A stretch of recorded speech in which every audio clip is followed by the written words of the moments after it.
Hey everybody, it's Overkill here with another Warhammer faction focus. So today, finishing off the trio of elves, we have the High Elves. So, first off, let's get into the characteristics. They are the strongest general magic they have the strongest general magic in Warhammer. What that means is, spread out across their army, they have the strongest magic in Warhammer. Now, it doesn't mean that they have the strongest casters, although that could be argued, depending on who you play as and who you look at in the lore and such, but they have the strongest magic spread across their army, and the fact that they have a lot of magic casters and they have access to a lot of different magical lores. Their army composes of ranks of spearmen backed by archers, elite infantry, amazing cavalry, and a very small selection of beasts. They have one of the largest selections of character mounts. They excel in either defense or offense. You can build armies either or, but they struggle, in the tabletop that is, to maintain both, meaning that you have to choose basically to be an offensive an attacker or a defender basically, and you build your army around that. But thankfully for the High Elves, there are many options that fill both of those roles, so they definitely don't get forced into a role that they can't act in. They have the largest selection of legendaries, lords, and heroes that we've seen so far. And sadly, in a lore perspective, they are a dying race, and as reflective of the lore, wars are costly for the High Elves more so than any other race, making expansion very difficult, if not impossible, essentially. So it's going to be interesting in Total War Warhammer when they're implemented. They might just skip that over just to make it more streamlined, which is understandable. You just occupy a town and all of a sudden everybody's happy about elves and everybody turns into elves apparently, but who knows? Occupation might be a big thing in Warhammer. Hopefully it is, as it would make a lot of sense. So the next section is geography. Now, the Isle of Ulthuan is the ancestral home of the elven race, and is currently inhabited by the High Elves. Ulthuan forms a hollow ring of land surrounding an inner sea. This inner sea is accessible only at the Straits of Lothern, in the south of the island. Ulthuan is split up into provinces, each with its own character and ways of waging war. Ulthuan was shattered in the distant past during the Sundering with the Dark Elves, and much of its north and western coasts now lie underwater. The eastern approaches are protected by the Shifting Isles, a treacherous maze of magical mists and moving sandbanks. Ulthuan is also home to the majority of the world's remaining dragons, who slumber under the volcanic mountain ranges of the Dragonspine Mountains in Kaldor. Ulthuan is located off the eastern coast of the New World, near the link between Lustria and Nagaroth. The island currently lies approximately 300 miles from the New World at its nearest point. The provinces of Ulthuan are generally separated into inner kingdoms, which have part or all of their coast on the inner sea, and the outer kingdoms, which face the great ocean. The inner kingdoms are often characterized as being introverted and dreamy, while the outer kingdoms are more rugged and accustomed to warfare. Some popular ones being Kaldor, Illyrian, Avalorn, Tiranoc, Shrace, and Aetian. Long years of war against the forces of chaos, the dwarfs, and the Dark Elves have caused the steady decline of the High Elves. The cities of Ulthuan no longer bustle with life, but are mostly shells of their former glory. There are still mighty cities to be found in Ulthuan, however, such as Lothern, which is the capital of Ulthuan itself. So, with the geography and a little bit of information on how they live out of the way, we move on to society. So, since the days of Anarion, the first Phoenix King, the continent of Ulthuan has followed a loosely centralized government that is composed of 10 different smaller kingdoms, all of which are semi-autonomous, but is subject to both the Phoenix King and the Everqueen by rule of tradition and the law. These different smaller kingdoms are ruled by a collection of powerful mages or even nobles known as a prince or a princess. Unlike the traditional monarchy of other intelligent civilizations, the relationship between the Phoenix King and the Everqueen is completely different. Originally, the title of Phoenix King was meant to be inherited, where the firstborn heir, Prince Malekith, was supposed to be the next successor to the Phoenix throne. However, the other elven princes feared the dark ambition of Prince Malekith, and was thusly forced to elect one of their own as the new Phoenix King. After Malekith was banished from Ulthuan following his failed coup against the Phoenix King, the new successive line of Phoenix Kings have since all been elected into their position. Unlike the Phoenix King, the position of Everqueen is hereditary, as to follow the traditions where only those that bear the blood of the first Everqueen have any legitimacy to become one. Due to the spiritual significance of the Avalorn forest, the Everqueen is naturally also the queen of the Avalorn kingdom as well. The kingdom of Avalorn is the site of the principal shrine of Isha, the Earth Mother, also one of the gods that the Wood Elves worship above all others, which is sacred to all High Elves, with the Everqueen being the goddess' spiritual successor or avatar. As a result, the Everqueen is regarded as the spiritual leader of Ulthuan and her people, and by tradition is also the consort to the Phoenix King as well. The position of Everqueen is always granted to the firstborn daughter of the previous Everqueen, conceived during her year-long ritual marriage to the Phoenix King. After formally marrying each other, both Everqueen and Phoenix King are free to take new consorts. As such, this has ensured that the Everqueen has within her the blood of every Phoenix King that has ever ruled Ulthuan, forming an unbroken chain of bloodlines that can be traced back to since the time of Anarion himself.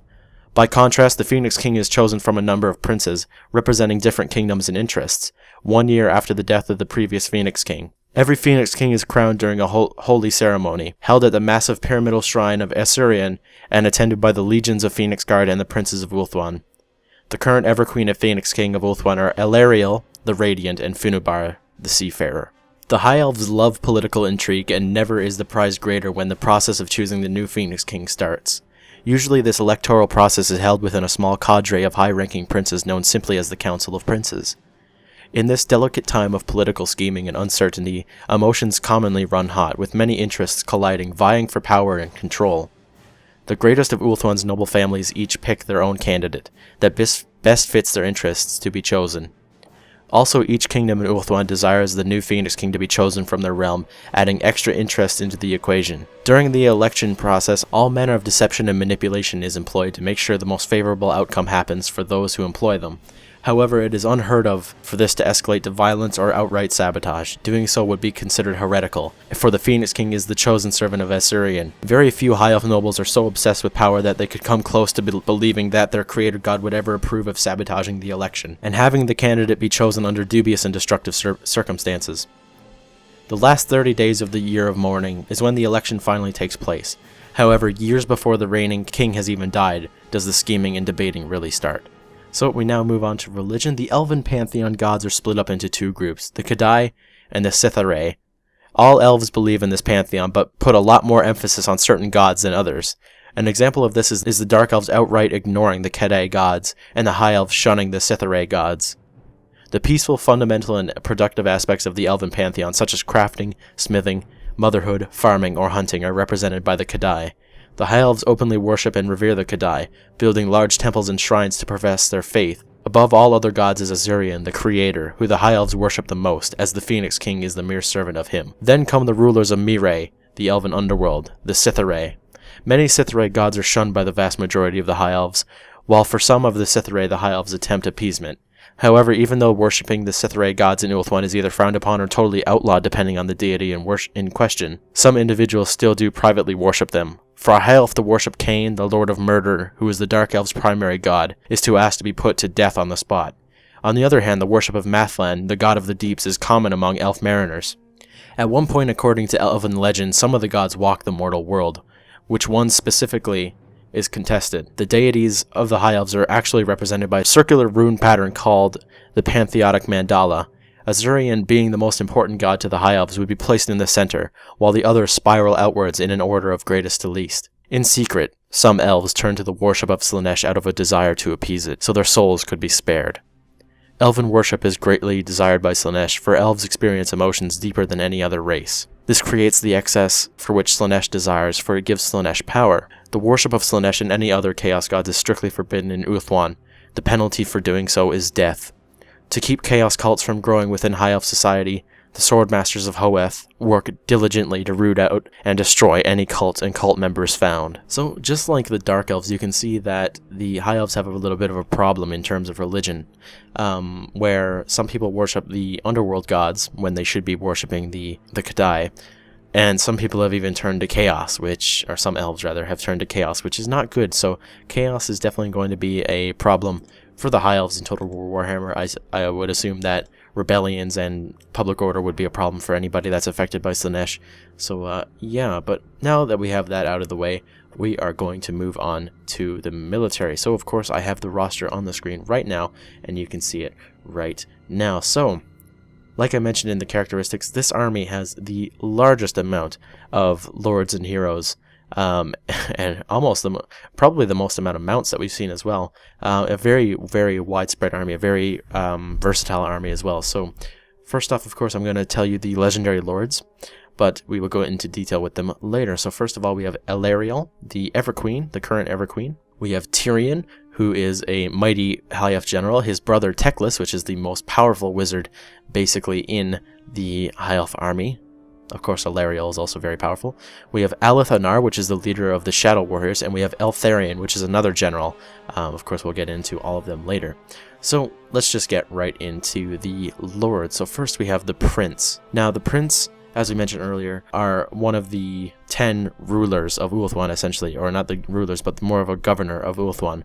They make up the Council of Princes, and it's one of these that will become the Phoenix King. And as you can see, there is no Phoenix King Legendary Lord, which is very interesting, that GW has never made a Legendary Lord model. So basically, okay, I should have mentioned this earlier. I believe, or actually it's not even that I believe, it's quite obvious that Alariel is the faction leader for the High Elves, because it even says that she is the spiritual leader of Ulthuan, essentially, and all the people. So she'll be the faction leader, just like Karl Franz and Thorgrim Grudgebearer, essentially, of the other races. So of course she'll have special stuff for her and stuff because of being the faction leader and all that.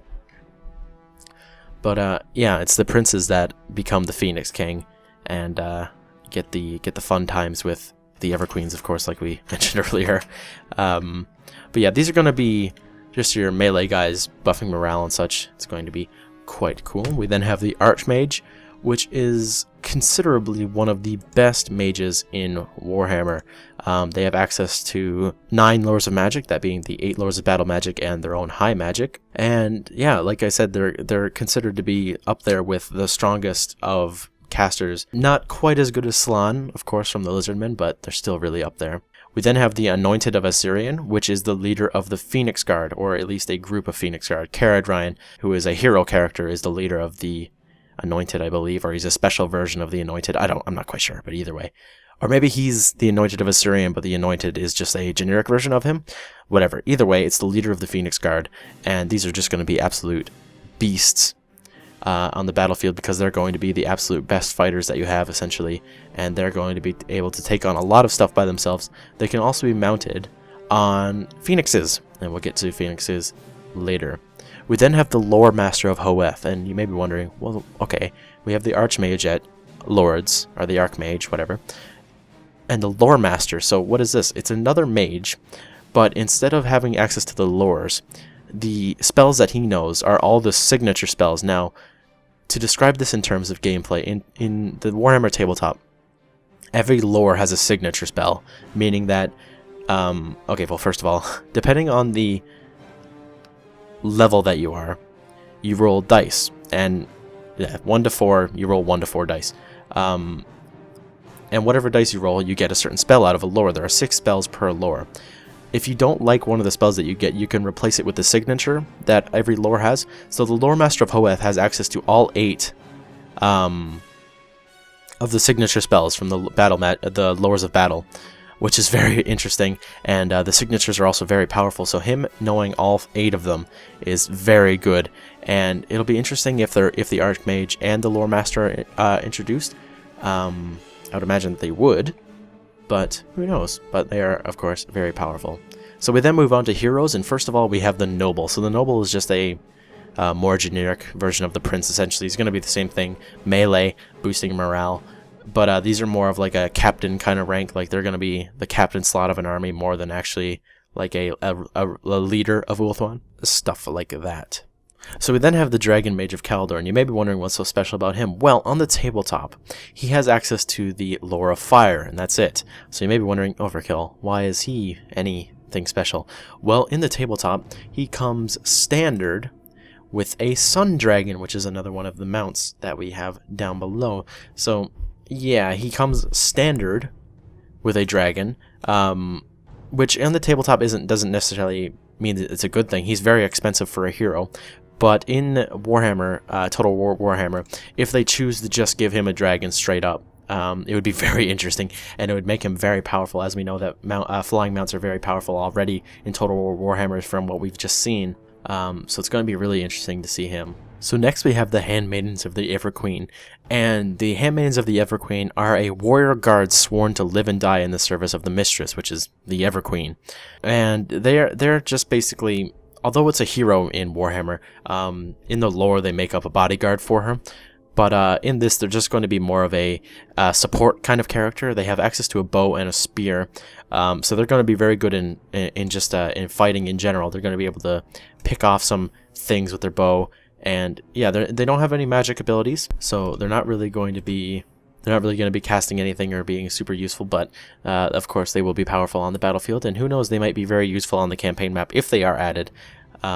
Because the High Elves have a lot of characters, so I'm not quite sure if all of them are going to make it in, but who knows, they might. So next we have the Lothern Sea Helm. Now these are basically the heroes and the leaders of the Lothern Sea Guard, which are a fighting force that are located or are added to the main High Elf army from the capital Lothern. They are very powerful, and of course they're going to just add morale and be very powerful. They have access. They hold a spear and a bow and a shield, and they have access to a specific mount, the Lothern Sky Cutter. More on that later as we get down to it. But yeah, another just basic melee support kind of character. Then finally for heroes we have just the normal mage. They have access to the 9 lores as mentioned before, the high and the other 8. And they can just be mounted on steeds and Taranok chariots. Again, more on those later. So, yeah, just another mage. Of course, these mages, since they're high elves, are up there with the other race's strongest magic casters. But, you know, to the high elves, they're considered, you know, lower than the normal ones. So that is the lords and heroes. So now we have mounts. So we have elven steeds, which are of course just the bog standard steed for the high elves. They're faster than most other races' horses, and they're quite powerful, although not very heavily armored compared to maybe some other factions rather. We then have the Great Eagle, which we talked about in the Wood Elves video. These are basically just big eagles that, of course, if you think about, like I said in the Wood Elves video, if you think about the Lord of the Rings eagles, they're basically the same as that. We have griffins. Now, don't go thinking about Deathclaw griffins. These are a different breed of griffin, basically altogether. The model I'll be showing you, you can see it's quite smaller than the one that Deathclaw, which is Carl Franz's griffin, looks like. But they are still very powerful, and of course, a lot of the characters and heroes and lords have access to them, so that's going to be interesting. Then we have the 3 dragons, the Sun, Moon, and Star Dragon. Now this is just relative to their age. The youngest dragons are the Sun Dragons. They're smaller, less powerful. We have Moon Dragons, which are older and wiser and stack up to the other race's dragon type of monsters. And then we have the Star Dragon. So while any dragon can savage an entire regiment of warriors, tear a manticore apart, or rip the head off a wyvern, a Star Dragon is so physically powerful that it can battle against even the greater demons of chaos and prevail. So anybody who has access to a Star Dragon is definitely very powerful, and Star Dragons are going to be absolutely terrifying in Total War Warhammer. So now that we have that out of the way, we can move on to melee infantry. So first off, for melee infantry, we have spearmen. So high elf spearmen, after a decade or so of being an archer, a high elf will become a spearman. Fighting with a spear and a shield, this is the senior arm of the militia, and are expected to fight bravely in the main line of battle. Spearmen wear light armor and shields. Spearmen train so that they can fight an opponent with as many of them as possible without getting in each other's way. So high elf spearmen are going to be the bulk of your army. They are quite good in terms of other people's infantry, but their main role really is to just soak up the brunt of the enemy's attack, or to engage the enemy and let your other units destroy them essentially, or even to protect your ranged units, let's say that. They aren't the greatest warriors, of course. They are part of a militia, as mentioned in that little description, which we'll get to the rest of when we talk about the archers, but they are definitely still a powerful enough unit on their own. Next we have the Lothern Sea Guard. The province of Etain does not field a citizen militia as all the other provinces do, instead contributing the Lothern Sea Guard to the army. Unlike the normal levy, they are not only called upon in times of need, but remain at arms at all times. They form a corps of marines to crew ships that patrol the seas around Ulthuan and its colonies, but also fight on land. They wear light armor, carry shields, and wield both bow and spear. The Sea Guard also protect the Ulthuan capital city of Lothern, and crew the repeater bolt throwers and the elegant Lothern skycutters. So these are a more elite infantry corps. They are a force that is always at arms. They aren't sent home. They aren't a militia. They are a trained fighting force. So these guys are going to be a bit of an elite infantry, but they can also form corps of your army depending on what you want to pay, essentially, and what kind of upkeep you want to deal with. We then have the Sword Masters of Hoeth. The Swordmasters of Hoeth are experts with a blade, especially when wielding their finely balanced ceremonial greatswords. These expert warriors are the guardians of the White Tower and serve as protectors of the mages and scholars who live and study there. They study the secret ways of battle, honing their bodies and skills to unbelievable levels. In battle, they are deadly opponents, eager to practice their legendary skills on real enemies, in an arena where there is no room for second best.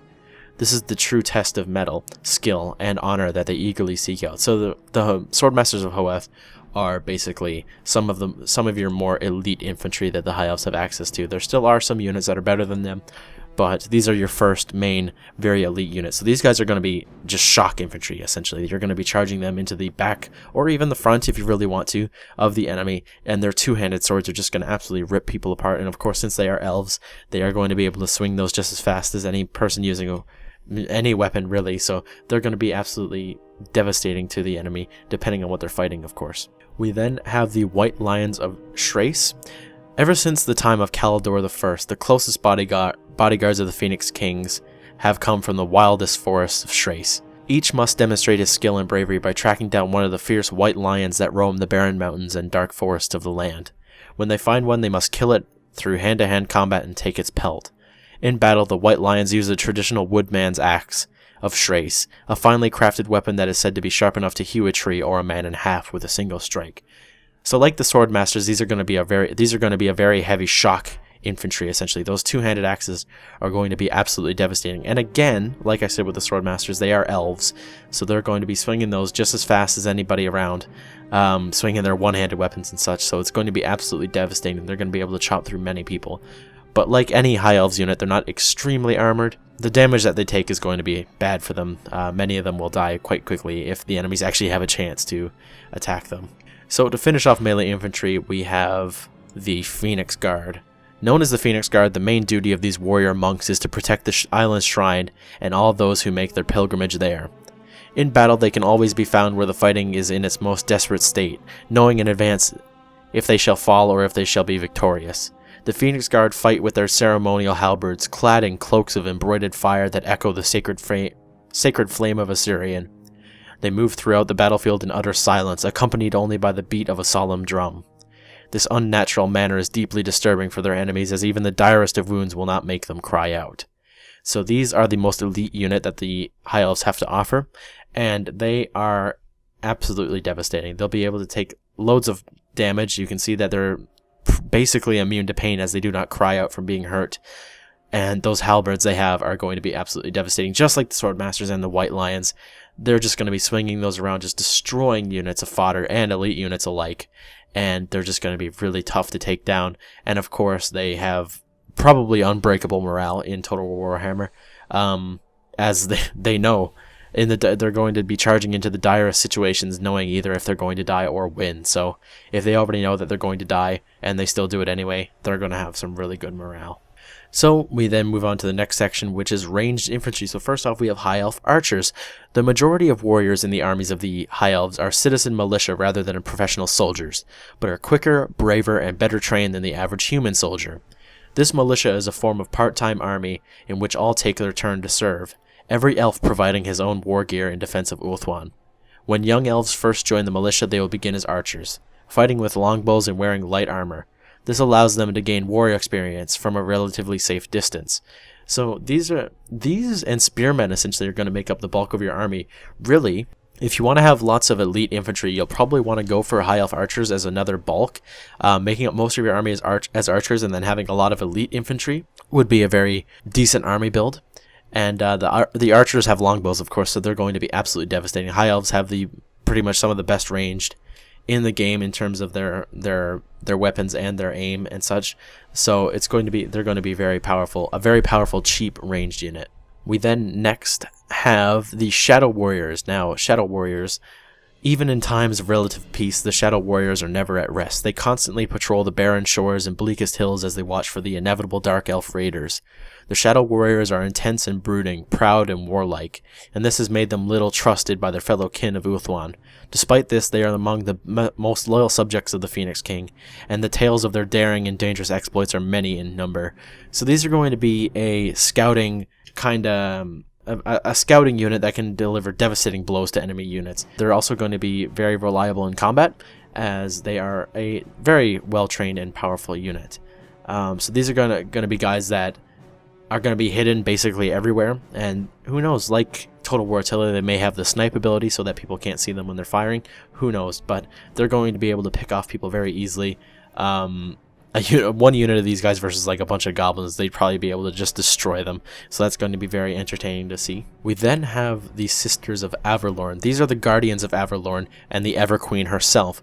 They constantly watch over the sacred places of Averlorn, making sure the beasts who dwell in the tainted reaches do not stray, swiftly killing them if they do. The Sisters of Averlorn are picked by the Everqueen's personal decree out of the citizen militia, and like the Everqueen, they are incorruptible. In battle, they wield magical bows that fire bolts of white-blue flame. There is no foe the Sisters of Averlorn cannot handle. So these are going to be your most elite archer unit. They are going to be absolutely devastating, as just imagine like Bow Hero from Shogun 2. They're going to be crazier than that.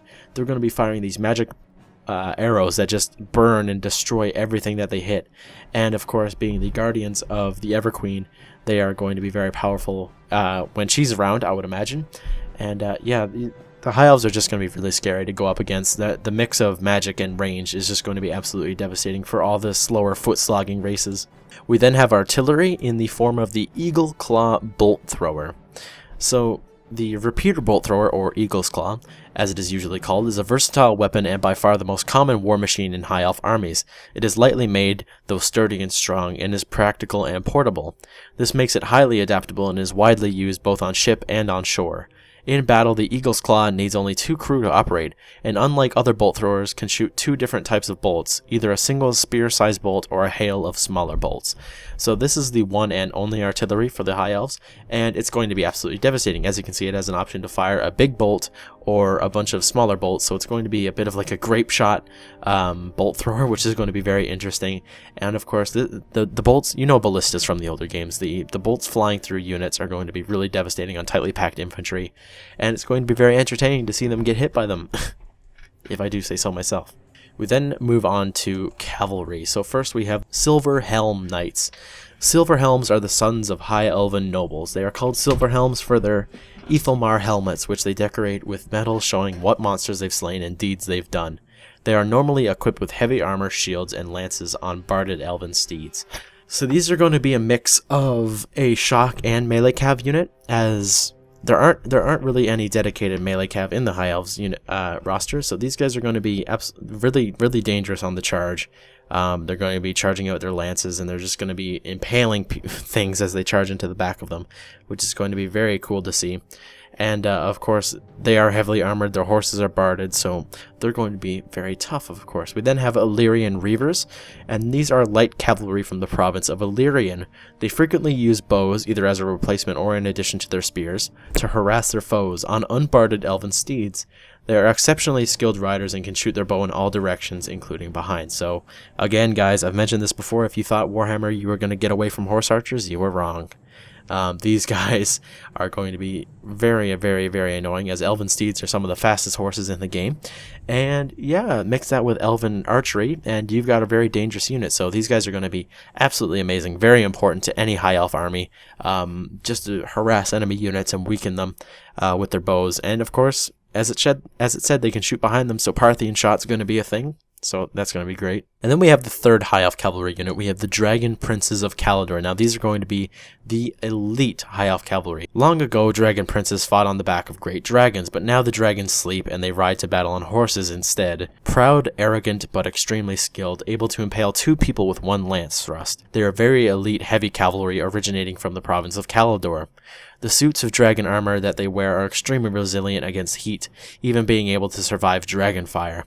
It has been prophesies that a great battle will come in which the dragon princes will ride to war on the back of the great drakes one last time. So these guys are going to be very powerful. They're going to be resistant to fire magic. As you can see, they can survive dragon fire. So that's going to be very interesting. Any lower fire mages are going to be kind of inefficient against the dragon princes. And they are just going to be able to flatten entire units by themselves. And we've already seen from gameplay of Total War Warhammer that cavalry charges are absolutely devastating in this game. We've seen pretty much units get destroyed by people charging. So this is going to be awesome. So next we have the Lion Chariot of Shrace. The Lion Chariots of Shrace are the more brutish and savage of the two high elf chariots. The crew manning the chariot are the White Lions, or less commonly, the Hunters of Shrace. The chariot is pulled by two lions, raised from the cubs of wild lions the hunters have killed. The chariot's superior design allows the crews to use their huge axes to cleave foes in half. Unlike the elven steeds of the Taranok chariot, the lions are more than capable of breaking the most determined shield wall and tearing into the foes behind it with tooth and claw. So mix lions, huge lions if you look at the models, with the white lions swinging their axes, and you have an absolutely deadly chariot. These are just going to be breaking through enemy lines, swinging their axes around. The lions are going to be ripping people apart. It's going to be absolutely devastating. And from the model, you can see that they look really, really cool. And you can see why they're called white lions. We then have the Taranok chariot. A few charioteers are all that remain of the ancient way of war of the Taranok nobility. In ages past, the coastal plains of the realm were full of herds of noble steeds and racing charioteers. Then the sundering came, and the once fair land of Taranok sank below the waves of Uthwan Sea. Not all was lost, however. Indeed, many of their finest warriors were elsewhere fighting against the evil minions of the Witch King. They now serve in any of the High Elves' armies, especially those that fight the Dark Elf kin, and will travel many days and nights to join a force on the road to war. So these are going to be your just basic chariots. They're pulled by horses.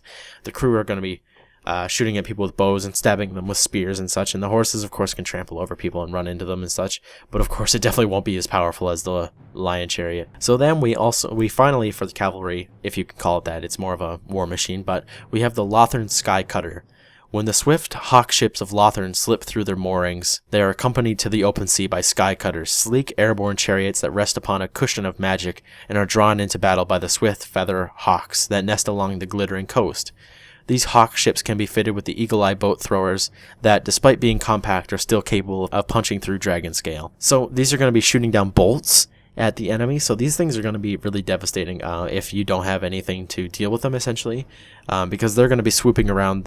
Of course, the hawk could swoop down and attack people, and the bolt thrower is just going to be raining down fire on your troops and such if you don't have something to take it out.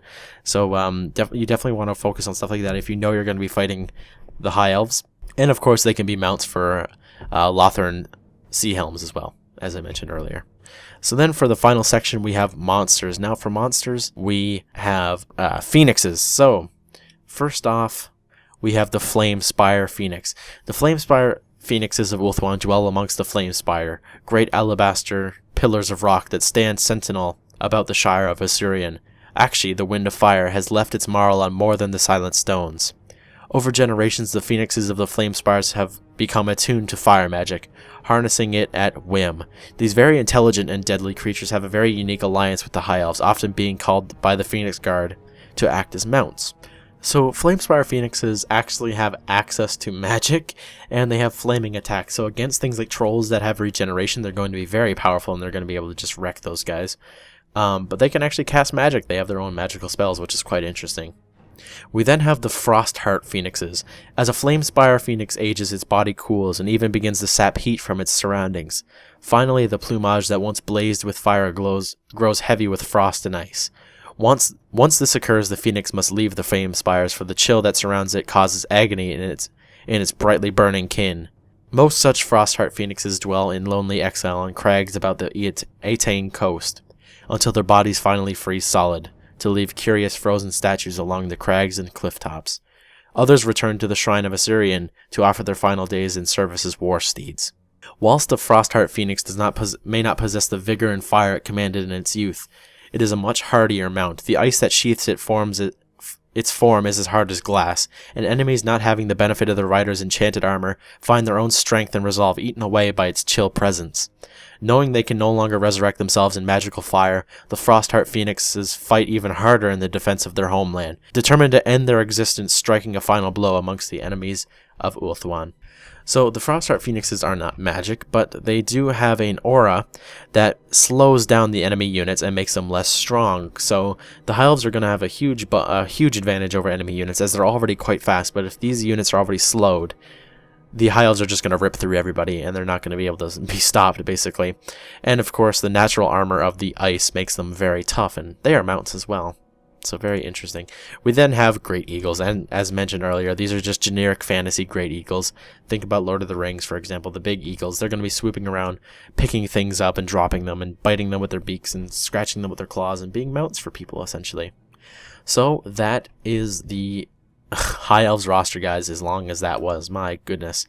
We then move on to the Legendary Lords. So the first Legendary Lord that we're going to talk about is Alarielle the Radiant, the current Everqueen of the High Elves. So she is going to be the faction leader of the High Elves. There's no doubt about that. I believe none of the other Legendary Lords outrank her. The only one that would kind of, it's not even really outranking, even if it was a Phoenix King as a Legendary Lord. But all the other characters are either generals or just, you know, leaders of armies or very powerful wizards and such. So Alarielle will be the faction leader. She has access to magic. She is a very powerful caster, and she has access to the lore's high, life, and light magic. So not just choosing one of those, she can have spells from all of them if she so chooses. So she's going to be a very powerful caster.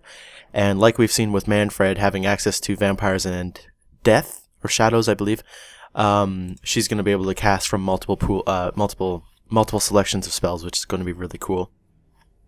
Now, they have all these characters have quite a few magical items, so we'll just talk about them quickly. Alarielle has the Star of Avalorn, the Staff of Avalorn, and the Shield Stone of Isha. So the Star of Avalorn heals friendly units, or she can heal herself. The stave of Avalorn allows her to cast an already used spell, even if it was miscast or failed to cast. This is on the tabletop, of course. So in Total Warhammer, just make her probably a stronger wizard or something. And the Shield Stone of Isha gives her a ward save, which is a save that she can use against anything, essentially. Armor can be ignored by very strong attacks. So her having a ward save makes sure that she always has that. And she also gives it to her unit that she joins against non-magical attacks. Now, we have no idea if units... it's pretty clear that heroes can't join units in Total War Warhammer. They haven't shown that. They haven't talked about it. So probably not going to happen, but at least it makes her tougher. Alright, we then have Tyrion, the Defender of Ulthuan. Tyrion is one of the greatest warriors and generals of the High Elves army. He is the twin brother of Teclis, which is another legendary lord, and he is just a little bit important in the end times, but of course Total War Warhammer is taking place before that, so we won't mention stuff like that, but he is quite the badass, and he does do some pretty impressive things. Prince Tyrion is, according to the majority of the High Elves, the greatest living warrior and general in Ulthuan, and possibly even the world. His twin brother Teclis is the total opposite of Tyrion, however. Where Tyrion is strong, tall, brave, and handsome, Teclis is weak, diminutive, mockingly sarcastic, and gaunt. But don't be fooled into thinking that Teclis is a complete waste of time, for he is one of the mightiest mages in the Warhammer world. Tyrion and Teclis played pivotal parts in the Great Chaos Incursion, the so-called Storm of Chaos, especially at the Battle of Finneville Plain. He is currently the champion and consort of the current Everqueen. So, yeah, he has access to some pretty cool magical items as well. First is the Heart of Avalorn, which gives him resistance to magic, and also can save him from death once. If he's brought down to his final health, it can bring him back, or final wound, and if that's taken away on a roll, this is the tabletop, of course, on a roll of 2+, he comes back. So basically you have to be very unlucky for him to actually die, but the Heart of Avalorn is removed if it succeeds, so obviously it only works once. He then has his Dragon Armor of Anarion, which improves his armor, of course, just like most armor does, and it gives him a ward save. He also gets very, very, very resistant to flaming attacks due to this armor. He then also has his sword Sunfang, which has flaming attacks, and once per battle in the tabletop, he can actually make a breath attack, which is kind of like a flamethrower, So in Warhammer, he may have access to what we've seen in the old versions of the Battle of Blackfire Pass with Thorgrim's Ring, where he would shoot a fireball and it would explode and kill a bunch of stuff. So we'll probably see him be able to do that as well with his with Sunfang. So we then move on to Teclis, and as I mentioned, Teclis is the twin brother of Tyrion. Teclis, the High Lore Master of the White Tower, is the most powerful of all the High Elf Archmages, and arguably one of the most powerful magic casters in the Warhammer world. Some say he is on par with the great Nagash of Nehakara, and Morathi the Hag Sorceress, and even the great Kalador Dragon Tamer. Some say, however, that the curse of Anarion run through him, and that he may succumb to the temptations of darkness. Teclis is the twin brother to the famous High Elf warrior prince Tyrion. The age-old curse on the line of Anarion affected Tyrion's twin brother Teclis more strongly. Where his brother was mighty, he was weak. Where Tyrion was golden-skinned and yellow-maned, Teclis was pale, dark, and gaunt. Where Tyrion was fair-spoken and noble-minded, Teclis was caustic-tongued and bitter. From birth, he was sickly and consumptive. To this day, Teclis needs to consume potions to keep himself strong. Despite his burdens, Teclis cares deeply for his brother and fights alongside him. Teclis is the greatest sorcerer in this age of the world, a mage so powerful that spells and magic items are named after him. He is the High Lore Master of the White Tower of Hoeth. Teclis has used his mastery of magic to fight against the forces of chaos countless times, and has saved Ulthuan from destruction on many occasions. So yeah, Teclis is just a little bit powerful. So of course, since he is an Archmage, he has access to the lore of battle magic. So that is what we mentioned earlier with the, he has the same abilities as the Lore Master of Hoeth, where he can use the signature spells of all the 8 lores of magic, or he can just choose to go with high magic. And he has some magical items known as the Moonstaff of Lilith, the Scroll of Hoeth, the Sword of Teclis, and the War Crown of Safari. So first off, we have the Moonstaff of Lilith. This adds more power for every cast in the phase that it is used. So it's a one-use only thing on the tabletop, so probably just in Total War Warhammer it's just going to be a buff forever, or for the entire battle. But it makes his spells more powerful, or he can ignore the result of a miscast. So he probably, I don't know how they're going to balance it for Total War Warhammer. He might be able to ignore miscasts altogether and be more powerful, I'm not quite sure, but it has a draining effect on him. So in both cases, as mentioned above, Teclis has Strength 1 and Toughness 1 for the rest of the game, which basically makes him useless in everything other than magic. So he'd be very easy to kill. So it drains the power from him. So you definitely don't want to be doing that You definitely don't want to be doing that unless it's absolutely necessary. We then have the Scroll of Hoeth, which counts as a Dispel Scroll, which in the tabletop, a Dispel Scroll just instantly gets rid of a spell as soon as it's used, if you so choose. But both Teclis and the enemy caster roll a d6. If Teclis wins the roll, then the spell cast is removed from the game.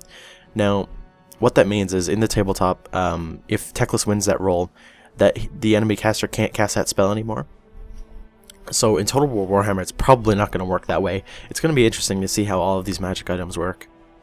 And then the War Crown of Safari just makes him a better wizard. It adds 1 wizard level to him in the tabletop. And then we have the Sword of Teclis, and all hits wound on a 2+, so he's wounding people really easily, hurting them, and there's no armor saves allowed. So it ignores armor, and it's a very strong sword that can kill people basically just by pretty much every result except for a 1 on a dice kills people. So he's going to be very strong, and again, no armor. It's going to be quite interesting to see that. I'm trying to get through these guys as fast as possible because there are a lot. We then have Aleth Anar, and Aleth Anar. So Aleth Anar is the Shadow King, and he formed the group known as the Shadow Warriors. We talked about the Shadow Warriors earlier, which specialize in guerrilla warfare deep behind enemy lines. He is the bearer of the Moonbow, a mythical bow of terrible power that is said to have belonged to Kurnos, the elven god of hunting. His merciless presence is enough to strike fear into the heart of the most evil of Dark Elves. So Aleth is going to be quite interesting, and he has access to some cool abilities. So first we have the Shadow Crown. So Aleth and the unit he is with have Swift Stride. Now in the tabletop, Swift Stride just makes charges easier, so depending on what unit he's with, it really helps. But in Warhammer or Total War, again, unit characters aren't joining units, so I'm not quite sure how that's going to be put in. He has the Stone of Midnight, which gives him a ward save, which again is a save that he always has, so it just makes him tougher essentially. And shooting at his unit and him is harder to do, so it protects them from ranged fire.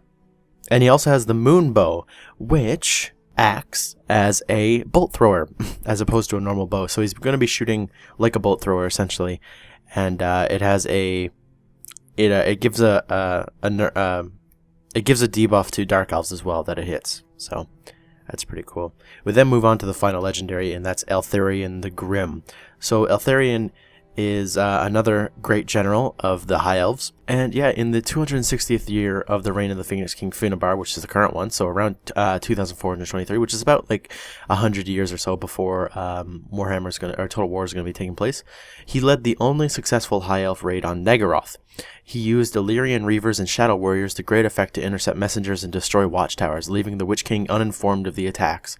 Dressed in captured garb, Eltharion's soldiers entered the city of Nagaronde and opened the gates from within. He was nearly killed by the poison weapons of a witch elf during the attack, but managed to escape with his army before organized resistance was met. He survived and sailed home to Ulthuan. Later, Eltharion fought in the defense of Anlek, though he was defeated and captured by the Witch King, who tortured and eventually blinded the noble elf. Malekith sent the crippled elf back to Ulthuan and the Phoenix King as an example of Malekith's cruelty and hatred of the High Elves.